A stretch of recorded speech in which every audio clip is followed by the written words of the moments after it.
Cordial saludo para todos. Mi nombre es Helen Joana Mosquera, soy estudiante de la especialización de Gerencia de Proyectos de la Universidad Nacional Abierta y a Distancia, UNAD. Junto con mis compañeros Johan Delgado y Angie Anacona queremos compartir con ustedes el análisis realizado de los interrogantes de la fase número 5 de integración de análisis económico en la gestión de proyectos. El primer interrogante dice lo siguiente: ¿cómo influyen las variables macroeconómicas en la planificación y ejecución de un proyecto? Bueno, las variables macroeconómicas influyen directamente en el proyecto porque son las que determinan el entorno en el cual se va a desarrollar dicho proyecto. Por ejemplo, la inflación. Cuando hay alza de precios, de insumos, de materiales o de servicios, lo que hace es que afecta el presupuesto inicial. También está la tasa de interés. Cuando un proyecto requiere ser financiado a través de un crédito bancario y estas tasas suben, entonces lo que va a generar es de que el presupuesto y el proyecto se vuelva mucho más costoso. Por último se encuentran las tasas de cambio, que son las que influyen directamente cuando hay compras de insumos de materiales importados. Entonces aquí lo que se va a generar es de que al pagar en otra moneda, ya sea en euros o en dólares, los gastos se van a incrementar. Por eso es que es importante que los gestores de proyectos estén realizando de manera continua un análisis detallado de todo este tipo de variables con el fin de que se puedan anticipar a riesgos y puedan realizar una buena planificación económica. Vamos con el segundo interrogante. ¿De qué manera el análisis de costos puede afectar la viabilidad financiera de un proyecto?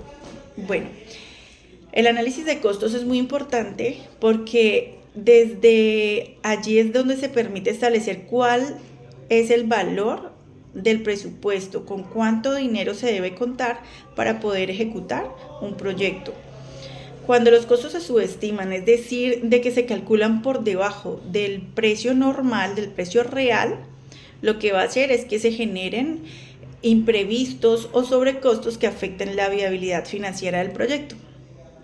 Por eso es importante realizar un buen análisis para que haya una buena planificación, de que se mire muy bien su rentabilidad, sus costos, su buena asignación de precios, la asignación óptima de recursos, con el fin de que se asegure de que el proyecto sea rentable y que financieramente sea sostenible.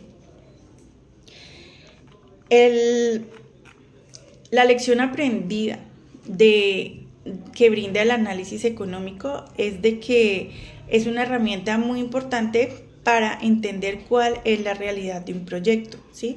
Que es indispensable analizar sus costos, su rentabilidad, hacer un análisis de las variaciones macroeconómicas y que esto le permita tener una claridad sobre si el proyecto se va a sostener en el tiempo o no. Por eso es importante de que se pueda evaluar cada decisión que se tome desde la perspectiva financiera y económica, con el fin de que se presente una reducción de riesgos y así se puedan mejorar los resultados. Le voy a dar paso a mi compañero Johan, quien va a presentar los siguientes dos interrogantes. Muchísimas gracias. Mi nombre es Johan Delgado. A continuación voy a explicar cómo evaluamos la rentabilidad de un proyecto y cómo la teoría de opciones reales pueden ayudarnos a tomar mejores decisiones. Primero hablemos de los métodos más usados para saber si un proyecto es rentable o no. El más conocido es el valor presente neto, que nos dice básicamente que cuánto dinero vamos a ganar a futuro. Si este valor es positivo, significa que es rentable el proyecto. Luego está la tasa de retorno interna del proyecto. Esta que nos señala, si esta tasa es mayor que lo que cuesta financieramente, el proyecto es rentable. Por otro lado, también encontramos el periodo de recuperación. Que nos dice en cuánto tiempo vamos a recuperar lo invertido. No es tan técnico como el valor presente neto o la tasa de retorno interna, pero igual nos ayuda a tomar mejores decisiones y de manera rápida. Pongamos un ejemplo fácil. Imaginemos que vamos a montar un pequeño local de jugos. Que vamos a calcular cuánto cuesta montar el local, cuánto venderíamos al día y cuánto nos queda de ganancia. Con ese flujo podemos sacar el valor presente neto y la tasa de retorno interna. Si ambos salen positivos, ¿esto qué nos dice? Que sí, podemos seguir adelante con el proyecto. ¿Y cómo influye esto en las decisiones estratégicas? Pues demasiado, porque esto nos ayuda a decir si arrancamos, si aplazamos el proyecto, si lo hacemos más pequeño o si buscamos otra idea. Esto es como una pequeña brújula financiera. Ahora vamos con la teoría de opciones reales, que es como la capa extra que mejora esta evaluación. ¿Por qué? Porque reconoce que los proyectos no son rígidos. Podemos cambiar las cosas mientras avanza el proyecto. Volvamos al ejemplo del local de jugos. Supongamos que empezamos con un local pequeño. Si nos va bien, tenemos la opción de abrir un segundo punto. O por el otro lado, si el mercado cambia, podemos ajustar el menú. Y si las ventas bajan de mucho, podríamos cerrar el local antes de perder más dinero.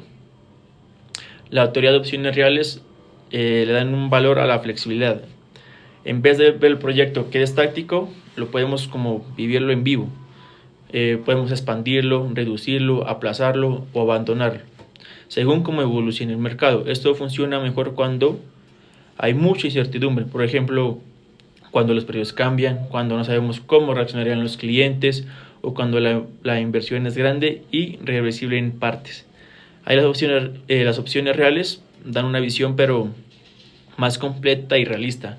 En conclusión individual, los métodos tradicionales como valor presente neto y la tasa de retorno interna nos dicen si el proyecto es rentable, y las opciones reales nos muestran qué decisiones tomar en el camino para mejorar los resultados. Hola, buenas tardes. Mi nombre es Natalia Nacona y voy a responder la pregunta número 5. ¿Cómo puede la teoría de opciones reales mejorar la evaluación de proyectos comparada con métodos tradicionales, y en qué situaciones es más efectiva esta teoría? Bueno, esta teoría de opciones reales mejora la evaluación de proyectos porque incorpora la flexibilidad para adaptar decisiones como cuáles, esta que es posponer, expandir o abandonar, según cambien las condiciones, algo que los métodos tradicionales no consideran como tal. Estas es más efectivas en proyectos con alta incertidumbre, inversiones por etapas, innovaciones o iniciativas donde la capacidad de ajustar el plan agrega al valor. Todo eso dependiendo de acuerdo al caso lo amerite. De acuerdo a mi lección individual para esta materia, es que aprendí que la evaluación financiera de proyectos requiere analizar costos, riesgos y rentabilidad, considerando factores extremos y utilizando herramientas como análisis de sensibilidad y opciones reales para tomar decisiones más informadas y detalladas que beneficien en pro del proyecto. La lección individual con mis compañeros Helen, Joan y mi persona, como grupo aprendimos que integrar diferentes métodos de análisis y evaluar la incertidumbre permite construir proyectos más sólidos y eficaces, tomar decisiones estratégicas y anticipar escenarios que pueden afectar su viabilidad. Gracias.